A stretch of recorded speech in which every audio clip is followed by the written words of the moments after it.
Boa noite a todos. Para que possamos iniciar a palestra de hoje, por favor, fechem os olhos. Nós agradecemos, Pai, por mais esta oportunidade que temos de estarmos todos reunidos em Seu nome, adentrarmos esta casa onde somos tão bem acolhidos. Nós agradecemos aos trabalhadores espirituais pelos fluidos, pela harmonização, pelas inspirações que recebemos, não apenas hoje, diariamente, tentando nos conduzir a Deus. E nós agradecemos, Pai, por tudo isso que o Senhor nos concede, estas oportunidades de nos refazermos como seus filhos. Que seja possível contar com a presença do mentor Erasmo Gurgel nesta noite, me inspirando no trabalho em questão. Graças a Deus, graças a Jesus. A palestra de hoje tem como tema os princípios básicos da doutrina espírita. Os princípios básicos são Deus, evolução, reencarnação, sobrevivência do espírito e comunicação entre os dois mundos. No Livro dos Espíritos, capítulo 1, Deus é a inteligência suprema, causa primária de todas as coisas. Para acreditar em Deus, o homem deve lançar olhos sobre todas as obras da criação. E quando nós observamos as obras da criação, da pequenina até a mais grandiosa, nós conseguimos compreender a imensidão de Deus. Quando num simples inseto nós conseguimos perceber o quão é perfeito. Quando no oceano nós conseguimos encontrar tantos seres que vivem em harmonia.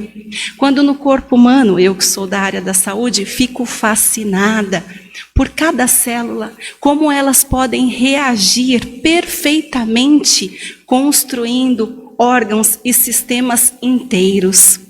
E é desta maneira que nós começamos a acreditar em Deus. O homem não podia, de forma nenhuma, criar o que a natureza produz. É necessário uma inteligência superior à da humanidade. No livro A Gênese, capítulo 2, Deus é único, eterno, imaterial, imutável, todo-poderoso, soberanamente justo e bom. Ele é infinito em suas perfeições. E evolução. No livro A Gênese, capítulo 1, a evolução é a lei que rege toda a criação. Através do Espiritismo, o homem consegue compreender que todas as almas progridem e progridem sem cessar através das múltiplas existências. Eles vão, então, os espíritos, se aprimorando pouco a pouco, até alcançarem a perfeição e assim podem se aproximar de Deus. Nós também percebemos com o Espiritismo que todas as almas têm o mesmo ponto de partida, a mesma aptidão para progredir pelo livre-arbítrio, possuem a mesma essência. Entre elas vai existir apenas a diferença do seu progresso, do progresso que foi alcançado. Elas também terão os mesmos objetivos, a mesma destinação segundo o trabalho e a boa vontade que elas tiverem para se adiantarem. Entre estes seres, todos os seres minerais, vegetais e animais, gravitam então estas necessidades evolutivas. Todos atingirão a perfeição. Mas uns não serão favorecidos às custas dos outros. Cada um de nós será filho das suas próprias obras. Então, tudo vai depender dos nossos próprios esforços para nos adiantarmos e nos elevarmos pouco a pouco. No Livro dos Espíritos, questões 114 até 127, os Espíritos explicam que todos os espíritos progridem, eles melhoram, passando de uma ordem inferior para outra superior. Vejam a escala espírita no Livro dos Espíritos. E também falam que Deus criou todos os espíritos simples e ignorantes, ou seja, sem conhecimentos. Deus concedeu a cada um uma missão para esclarecê-los e fazê-los progredir progressivamente, para que desta forma possam alcançar a perfeição pelo conhecimento da verdade para se aproximarem de Deus. A felicidade pura e eterna é para aqueles que já alcançaram a perfeição. Os espíritos, eles vão adquirir conhecimentos provenientes das provas que a lei divina lhes impõe. Portanto, a cada prova, nós adquirimos conhecimentos e, de posse destes conhecimentos, nós não nos esqueceremos mais deles. É por isso que nós falamos que um espírito ele pode até estacionar, mas ele não vai retroceder. E aí Erasmo fala, não existe aquela questão de nós falarmos, esta pessoa piorou. Ninguém vai piorar. Dia após dia, nós sempre assimilamos alguma coisa, virtudes ou conhecimentos, e nós avançamos, nós progredimos. Ninguém piora. Pode permanecer estacionado por muitas existências, até que tocado no seu sentimento, ou então na sua necessidade de compreensão, ele evolui, ele avança. Ainda nós concluímos que nós sempre teremos esta oportunidade de nos aperfeiçoarmos. Mas, se os espíritos fossem criados perfeitos, eles não teriam mérito para desfrutar dos benefícios desta perfeição. É por isso que a sabedoria de Deus está em permitir a liberdade de escolha para cada um de nós. Nós ainda dizemos que os espíritos, eles têm a necessidade de aprender, de se desenvolverem, de se esclarecerem. Há espíritos bons e maus, desde a sua origem. Todos eles vão ter tendências e poderão escolher a direção que vão tomar mediante o seu livre-arbítrio. Agora, nós vamos falar sobre a reencarnação. E no livro A Gênese, capítulo 1, Kardec fala que a reencarnação é das leis mais importantes já reveladas pelo Espiritismo, porque esta lei demonstra a realidade de todos os fatos e a necessidade que nós temos de progredir. Por essa lei, o homem vai conseguir explicar, ele vai conseguir compreender as possíveis anomalias que a vida lhes apresenta. Então, nós podemos falar sobre as diferenças de posição social, que para alguns pode parecer uma injustiça, quando vemos neste mundo, nesta situação atual, pessoas que são extraordinariamente ricas, enquanto outros são absurdamente miseráveis. E isso pode nos chocar, pode nos fazer doer no coração e pensarmos que é injusto, mas a lei da reencarnação nos explica a necessidade que cada um temos de nos envolvermos com a riqueza e com a pobreza para, de qualquer maneira, avançarmos. Ainda, as mortes prematuras, crianças na mais tenra idade que desencarnam, deixando então totalmente entristecidos os seus paizinhos, pode nos parecer injustiça de Deus. Ainda, as desigualdades de aptidões intelectuais e morais, tudo isso pode nos chocar num primeiro momento, mas quando nós sabemos que cada um de nós vai viver inúmeras vidas nesta terra e também em outros mundos, nós conseguimos perceber que o que sofremos hoje serve para a nossa depuração e é importante para o nosso avanço. Através da reencarnação, nós compreendemos as relações que são solidárias entre o passado e o futuro. Portanto, a pessoa que eu fui em outras existências me transforma na pessoa que sou hoje, nas necessidades de reparação e aprendizado nesta vida. mas também nos informa das relações que se perpetuam no mundo espiritual e no mundo físico, sabendo que aqueles que se amam e que se separam temporariamente pela morte certamente se encontrarão no mundo dos espíritos. As relações de amor apenas se fortalecem cada vez mais à medida que nós reencarnamos e desencarnamos. Tudo isso apenas se fortalece. Portanto, a fraternidade tem por base a lei natural. Enquanto o bem tem um objetivo, o mal tem consequências inevitáveis. Também sabemos que caem os preconceitos de raças e castas, de nascimentos. Ora, porque nós podemos nascer numa família hoje e na próxima existência estarmos ligados a outro grupo de espíritos. Portanto, o mais adequado seria olharmos a todos com igualdade, como verdadeiros irmãos que somos. Nós compreendemos que a reencarnação traz como base a lei da igualdade dos direitos sociais e liberdade. Portanto, a lei da igualdade dos direitos sociais é para nós espíritas uma missão. Estarmos atendendo solícitos e prestimosos todos aqueles que carecem de comida, de abrigo, de roupas, de atenção, carinho e evangelho.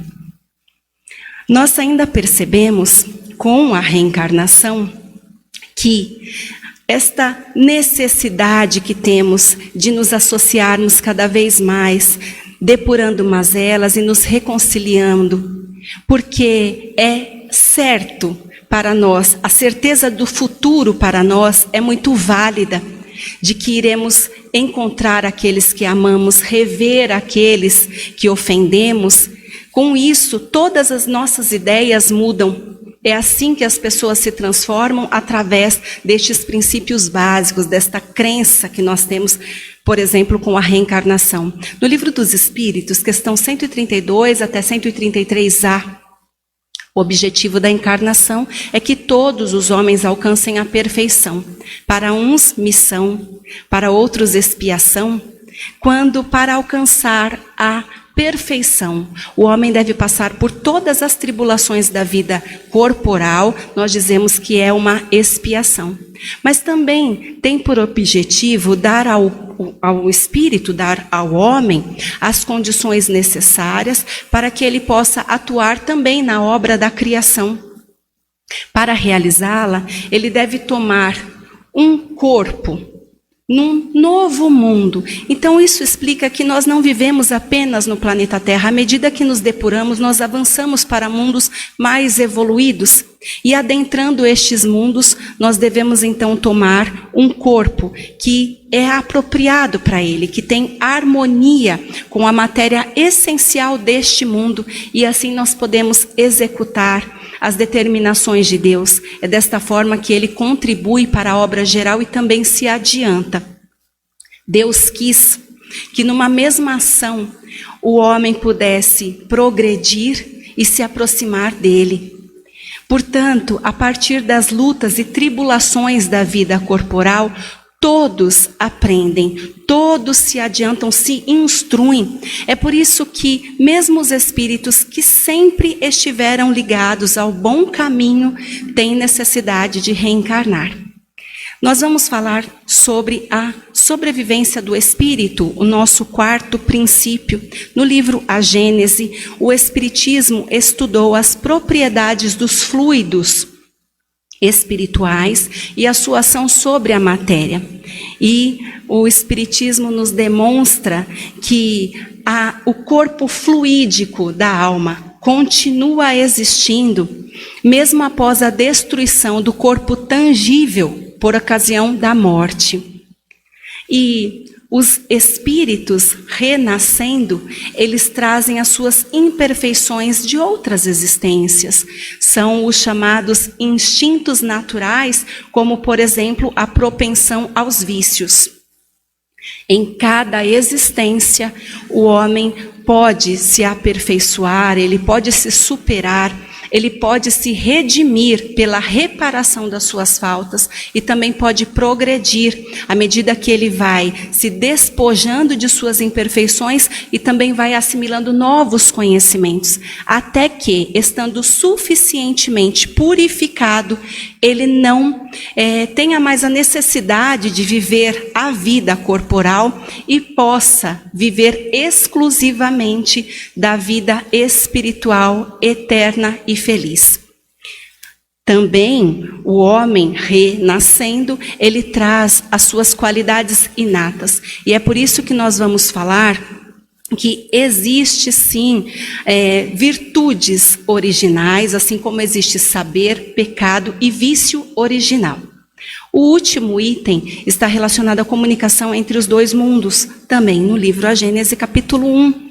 E o Espiritismo, então, traz para nós esta profunda modificação nos costumes, nos caráter, hábitos e crenças, interferindo nas relações sociais, à medida que nós temos o conhecimento da comunicação que existe entre o plano físico e o plano espiritual. Portanto, é uma revelação que age nas ideias, que age em todos os cultos, em todas as nacionalidades, em todas as posições sociais, e é por essa razão que nós consideramos o Espiritismo como a terceira revelação. No livro dos Médiuns, segunda parte, capítulo 1, a alma, ela pode, depois da morte do corpo físico, se manifestar para os vivos. E esta crença está contida em todas as épocas, em todas as partes. Ela está sancionada pelos livros sagrados e também pelos pais da igreja. No livro dos Espíritos, questão 456, 457, os Espíritos podem ver tudo o que fazemos, porque eles nos rodeiam incessantemente. E os princípios contidos nas leis divinas, que nos dizem tudo isso, se eles forem observados, levarão à conscientização espiritual e possibilidades de libertação da consciência humana. E é com isso que nós trazemos a reflexão de hoje. Nós trouxemos hoje os princípios básicos da doutrina espírita. E a reflexão, Erasmo diz, não é simplesmente para aquela pessoa que é simpatizante da doutrina espírita, aquela pessoa que é de outra religião e que gosta de saber de todos estes princípios, ela se fortalece com isso. É principalmente para os trabalhadores, para os frequentadores assíduos, para as pessoas que estão ligadas ao espiritismo há anos, 10, 30, 50 anos. Erasmo questiona, meus irmãos, nós vivenciamos e ainda estamos envolvidos com a pandemia. Tantas coisas passaram por nossa mente, mas nós, que somos sabedores destes princípios básicos, por que nós nos afligimos tanto, sabendo que Deus é Pai de amor e bondade, eterno, e Ele pode, com um sopro, mudar todas as coisas? Se nós sabemos da necessidade evolutiva, por que nós não nos esforçamos muito mais para compreender as leis divinas, para nos instruirmos e para avançarmos em depuração, nutrindo os melhores sentimentos por todos aqueles que passam por nós? Ora, meus irmãos, se nós sabemos que iremos reencarnar tantas e tantas vezes, por que nós temos tanto medo da morte, se ela de fato não existe? Se a sobrevivência do espírito para nós é fato considerável, por que nós não damos ouvidos àquelas boas inspirações que chegam o tempo todo, nos pedindo para nos libertarmos dos vícios terrenos e nos entregarmos aos nossos deveres, às nossas missões como mães, pais, como avós, como trabalhadores, que devem usar todos os recursos pelo bem comum? E é isso que ele fala. Se nós estamos dispostos a avançarmos, por que nós não nos dedicamos mais pelo bem comum do que por nós mesmos? Sim, é necessário toda a reforma íntima, como já falamos. Nós devemos nos esforçar muito e cada vez mais para sermos realmente filhos amados, que o Pai nos considera. Mas, olhando para cada irmão necessitado, iremos aflorando muitíssimo, essas virtudes que ainda estão adormecidas em nós. Nós agradecemos pela oportunidade que tivemos de nos fazer ouvidos e expressarmos tudo isso que temos contido dentro de nós. Para que possamos finalizar a palestra, por favor, fechem os olhos. Nós agradecemos a espiritualidade por todos os recursos que utilizam para despertarem em nós as nossas virtudes, a nossa intelectualidade, a nossa elevação espiritual. Nós agradecemos ao amado Mestre Jesus, que com certeza se fez presente entre nós. Ele que é o Mestre, Ele que é o irmão que nos guia. Nós agradecemos, Pai, por tudo que temos recebido de Ti, por todas as lutas, as tribulações, as dificuldades que nos calejam a alma, que nos fazem ajoelhar, pedindo Teu socorro, a Tua intercessão. Senhor meu Deus, que nesta semana possamos nos encher de esperança e fé, caminhar com passos seguros, certos de que avançamos para Ti. Eu agradeço a Erasmo por mais este trabalho. Graças a Deus, graças a Jesus. Muito obrigada pela atenção de todos.